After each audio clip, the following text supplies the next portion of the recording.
सकल कलेश कह रहे घट भर दूध बूंद दधि बिगड़े। एक घट में दूध भरा हो, एक बूंद दधि पर्याप्त है उस सबको बिगाड़ देने के लिए, एक बूंद दधि। ऐसे भक्ति के लिए नेक सा अन्याश्रय। और तो कुछ नहीं भाई, लेकिन वो जो भक्ति का स्वाद है ना, वो स्वाद बिगड़ जाता है। वो भजन का जो आनंद है, वो भजन का आनंद बिगड़ जाता है। हमारे ध्रुवदास जी तो कहते राई के सम चलत ही होत और की और, फिर कहां जाकर मन पड़ता है, प्रेम गली छूट जाए, राई के सम चलत ही। और भाई वैसे भी भाई, ये तो शास्त्र सम्मत सिद्धांत में आपसे कह रहा हूं, श्री हरि के अतिरिक्त गोस्वामी जी कह रहे हैं जहां लगी गो गोचर मन जाई। जय श्री हित हरिवंश प्रपंच वंश सब काल व्याल को खायो। कि महापुरुषों के जो ये वाक्य हैं, श्री हरि के अतिरिक्त जो है वो श्री हरि की माया है। आगे भी शायद हमने कभी विस्तार से चर्चा की थी इस विषय पर। तीन ही तत्व तो नित्य सिद्ध हैं, जीव, ब्रह्म और माया। चौथा तो कोई है नहीं, या तो आप हैं या भगवान है, और आपके और भगवान के अतिरिक्त जो है वो भगवान की माया है। हाँ, पर ध्यान रखना, मैंने कहा भगवान की माया है, इसीलिए अनादर नहीं करना है। कल भी मैंने आपको कहा था, जब यहां अन्य देवी देवताओं के आश्रय को त्याग कर सर्वात्म भाव से श्री हरि के भजन की बात कही जा रही है, तो किसी का अनादर नहीं है। आदर की दृष्टि से देखना है सबको, आशा की दृष्टि से नहीं देखना है। जब बात आशा की हो तो आशा एक राम जी से, दूजी आशा छोड़ दे, नाता एक राम जी से, दूजा नाता। आदर सबका करिए, आदर सबका करते हुए, लेकिन आशा की दृष्टि से केवल अपने प्रभु को देखिए। तो कह रहे घट भर दूध बूंद दधि बिगड़े, भक्ति ससल्य लगत यों डगरे। ऐसे ही सकामता का नेक सा भाव भक्ति की विशुद्ध भावना को दूषित कर देता है। निज प्रभु जान भरोसो करी है, ताके सकल कलेश ही हरी है। बड़ी मधुर बात कह रहे, बोले प्रभु को अपना मानकर जो प्रभु का भजन करता है, प्रभु उसके सब क्लेश दूर करते हैं। जीव को त्रिताप से मुक्त करने वाले प्रभु हैं। तुम कृपाल जा पर अनुकूला, ताहि न व्याप त्रिविध भव सूला। जिनके तन मन बसत सचाई, जरत तेल शीतल है जाई। और कह रहे हैं जिन्होंने सच्चे मन से भजा है, जिन्होंने सच्चे हृदय से प्रभु को आराधा है। प्रहलाद जी के प्रसंग का वर्णन करते हुए कह रहे हैं कि जलते तेल के कढ़ाई में डाला, पर वो जलता तेल शीतल हो गया। प्रकृति तो प्रभु की सेविका है भाई, भक्त को कष्ट दे ही नहीं सकती। अरे भक्त के लिए तो माया मार्ग छोड़ देती है, भक्त को देखकर तो माया भी मार्ग छोड़ देती। तभी तो भगवान ने कहा माया मेताम तरंती ते। नहीं तो भगवान प्रयोग करते इस शब्द का कि मेरा भक्त माया को जीत लेता है, पर भगवान ने ये शब्द नहीं कहा। भगवान कह रहे मेरा भक्त माया से पार हो जाता है, माया मार्ग छोड़ देती है। जो कदापि माधो भजे, माया चेरी होए। बिल्ली अपने जिन दांतों से चूहे को काट कर खा जाती है, उन्हीं दांतों से अपने बालक की रक्षा भी करती है। उसी मुख में अपने बालक को एक स्थान से उठाकर वो दूसरे सुरक्षित स्थान पर भी पहुंचाती है। ऐसे ही भगवान की माया है, जो अभक्त है उस पर प्रहार करती है। और जब जान लेती है कि ये जीव सच्चे हृदय से मेरे स्वामी का भजन करता है, उसके लिए मार्ग छोड़ती है। तभी भगवत रसिक देव कहते हैं माया को सब जग भजे, माधो भजे न कोय। अरे जो कदापि माधो भजे, माया चेरी होए, माया चेरी होए रहे पगसों लपटानी, कदापि माधो भजे। तन मन बुद्धि न हरि तज जाके, है वश श्याम भये फिर ताके। नाम देव की छान छवाई, मंदिर फेरो गाए जिमाई। बिना चीज गेहूं निप जाए, सेन हेत हरि चुपरन आए। ऐसो सब संतन जस गायो, भक्तन के बस आप बधाए। फिर से प्रभु के उस स्वभाव का स्मरण करते हुए भक्तों के संग जो भगवान लीला करते हैं उसका वर्णन करते हैं। और पूर्व के प्रसंगों में भी हमने चर्चा की कि नामदेव की छान छवाई, और भक्तमाल में तो बड़ा सुंदर वर्णन है इस प्रसंग का। द्वारिकाधीश स्वयं आए नामदेव जी की झोपड़ी की छान छवाने के लिए। माता रुक्मिणी ने कहा कहाँ जा रहे हैं? बोले भक्त की सेवा के लिए जा रहे हैं। तो माता कहने लगी मैं भी संग चलूंगी। और कहते हैं कि वो झोपड़ी की छान छवाते छवाते थोड़ा प्रभु की कमर लचक गई, थोड़ा प्रभु की कमर लचक गई, प्रभु को कष्ट हुआ। पर प्रभु ने कहा भाई जो है भक्त का कार्य करेंगे तो हम स्वयं। जिनकी एक भ्रिकुटी के नर्तन से अनंत अनंत कोटि ब्रह्मांडों का लय विलय हो जाता है, भक्त की सेवा प्रभु अपने हाथ से करते हैं। बोले भक्त का कार्य है हम स्वयं करेंगे, किसी से कराएंगे नहीं। हमारी इच्छा शक्ति, हमारी योग माया कोई ये कार्य नहीं करेगा, भक्त का कार्य हम स्वयं करेंगे। मंदिर फेरो और गाएं जिवाई।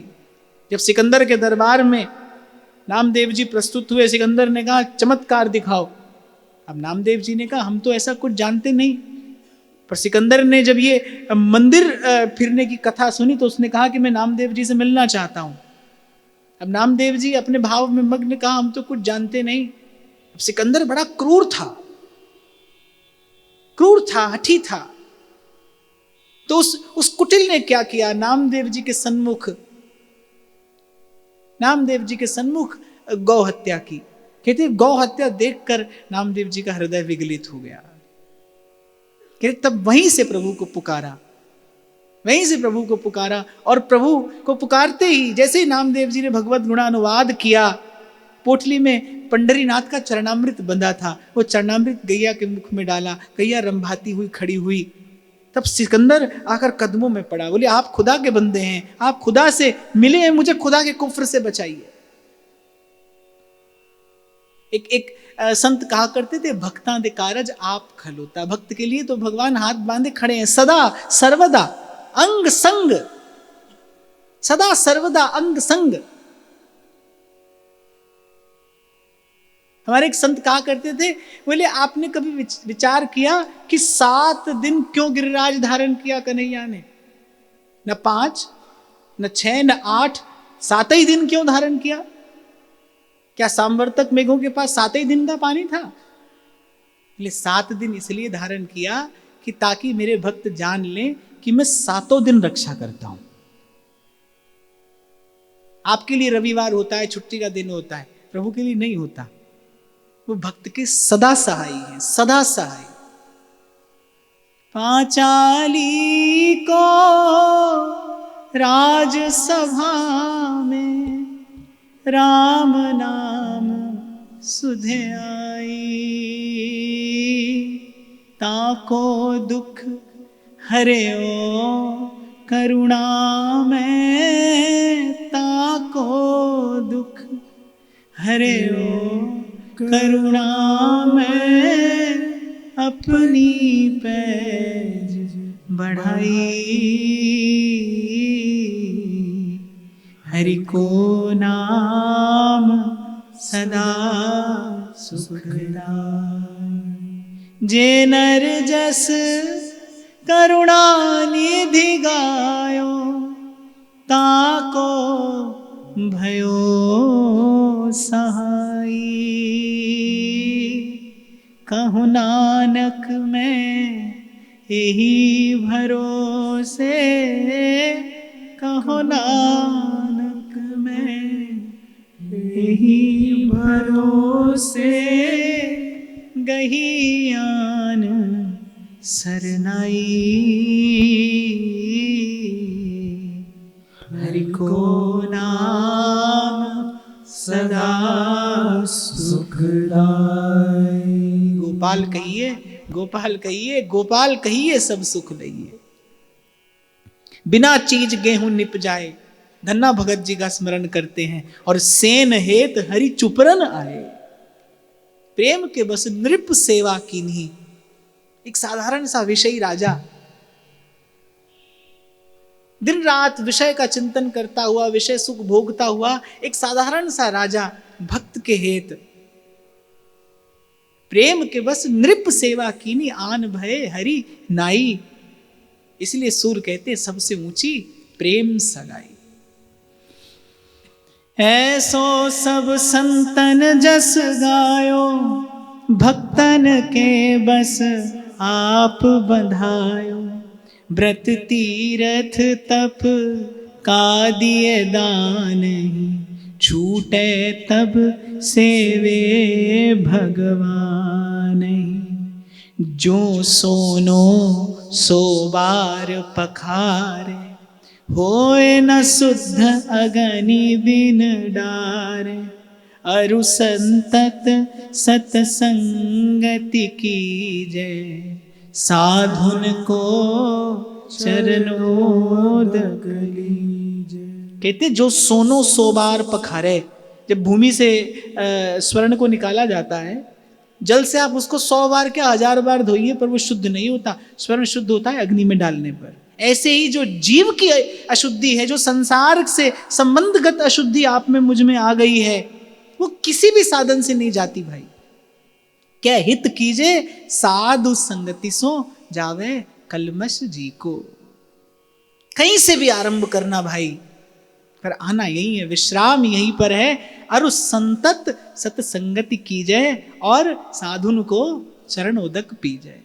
चरण धूल तेरी सेवक मांगे, दर्शन को बलिहारा। दर्शन को बलिहारा। चरण कमल तेरे धोए धोए पीवा मेरे। सतगुरु दीन दयाला।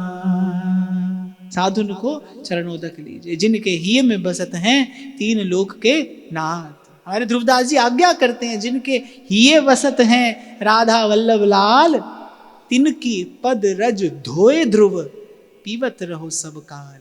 बड़े हरि के जना, बड़े हरि के जना। इसलिए पाठोत्सव के दिन मैंने आपको निवेदन किया था, जितनी बार प्रभु के सन्मुख होइए उतनी बार प्रभु मुझे सत्संग भी दीजिए और अपनी कृपा से सत्संग का सुख भी दीजिए।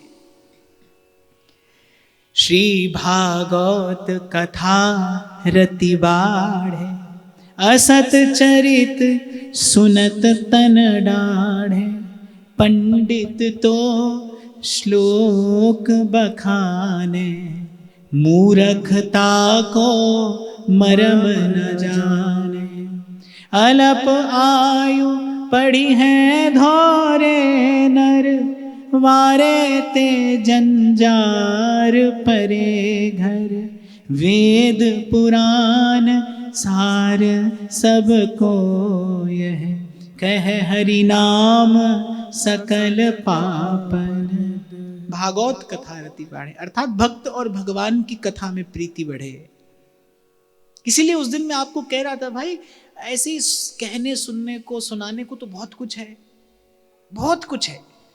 यहाँ वहाँ की बात और कह कह कर और 2-4-6 घंटा मनोरंजन अवश्य किया जा सकता है, पर भक्त और भगवान की कथा के अतिरिक्त कुछ भी कहने और सुनने से मनोरंजन भले होता हो, पर भव भंजन नहीं होता। भव भंजन तो हरि की कथा से ही होता है। हरि और हरि के जन की, हरि और हरि के दास की कथा और वार्ता, यही भव भंजन का हेतु है। और फिर कहते हैं कि पंडित तो श्लोक बखाने, मूर्खता को मर्म न जाने। बहुत बार ऐसे भी होता है, केवल कोरा उपदेश होता है, उसके मर्म को जाना ही बिना। इसलिए मैं आपको उस दिन शायद कह रहा था ना कि श्रीमद् भागवत का अनुष्ठान करने वाला कैसे किसी अन्य विधि का आश्रय ले सकता है, जब श्रीमद् भागवत स्वयं उद्घोषणा करती है कि कलयुग का धर्म केवल केशव के नाम का कीर्तन है। कलौ केशव कीर्तनात्। एक बार ऐसी कोई कथावाचक कथा कह रहे थे, अभी कुछ समय पहले की बात है, तो ऐसी कहानी सुना रहे थे। श्रोता में से किसी ने कहा, बोले महाराज आपने कोई श्लोक तो सुनाया नहीं। बोले मूर्ख कहीं का, मैं तो उस श्लोक की बात सुना रहा हूं, तुझे इस श्लोक की बात सुनने की पड़ी है। फिर कह रहे वेद पुराण सार सबको यह कह, हरिनाम सकल पाप निध है। सब पापों को ध्वस्त करने वाला, पाप राशि को नष्ट करने वाला मंगलमय प्रभु का नाम है। निज अनुभव सुनि कहूं खगेसा। 1,00,000 प्रश्नों का एक उत्तर। बिनु हरि भजन न जाहि कलेसा। साधुन के मुख में सुनि पायो, सो जस निज भाषा करी गायो। जैसे पत्थरहि भिदत न पानी, समुझत नहीं सुनत यह वाणी। कह रहे संतों के मुख से सुना और आपको सुनाता हूं, पर साथ में कहते बोले पाषाण के समान, पत्थर के समान जिसकी बुद्धि होगी, उसकी बुद्धि में इसमें से एक भी बात जाने वाली नहीं है। और जो बुद्धिमान होगा, जिसकी बुद्धि श्रद्धा से युक्त होगी, अर्थात ग्रहण करने योग्य होगी, सत्य को, तत्व को ग्रहण करने योग्य होगी, वो इस प्रसंग का कथन श्रवण चिंतन करके अवश्य सुख पावेगा। ठग वग डिभिन की सब मानत, और चरित्र न सोचित सानत। यह जस सार विचार जो करी है, सुनी के पुनि मार्ग अनुसरी है। मुरली धरन सरन निज राखहि, चतुर्भुज दास सही जस भाषहि। मुरली धरन सरन निज राखहि, चतुर्भुज दास सही जस भाषहि। यह जस सार विचार सुकरी है। अर्थात इस प्रसंग में मैंने जो संतों के मुख से सुना, जो सत्शास्त्रों का चिंतन करके पाया, उसी सार वस्तु को गाया है। जो इसका विचार करेगा और फिर विचार करके इस मार्ग पर पग धरेगा, मुरलीधरन शरण निज राखो, उसे मेरे मुरलीधर, मेरे श्याम सुंदर अवश्य अपने चरणों की शरण में रखेंगे। चतुर्भुज दास सही जस भाषहि। ऐसा चतुर्भुज दास के हृदय में सुदृढ़ विश्वास है। ये अति सुंदर, अति पावन, प्रेरक, उद्बोधक प्रसंग चतुर्भुज दास जी महाराज निवेदन करते हैं। श्री जी की कृपा से यहाँ पर बैठकर हमने जो चिंतन किया, इस चिंतन का प्रकाश और अंतर में हो, ऐसी भावना के साथ लाडली लाल के सुंदर सुकोमल श्री चरणों में निवेदन करते हुए महाराज श्री के चरणों में प्रणाम। आप सबके हृदय स्थित प्रभु को नमन।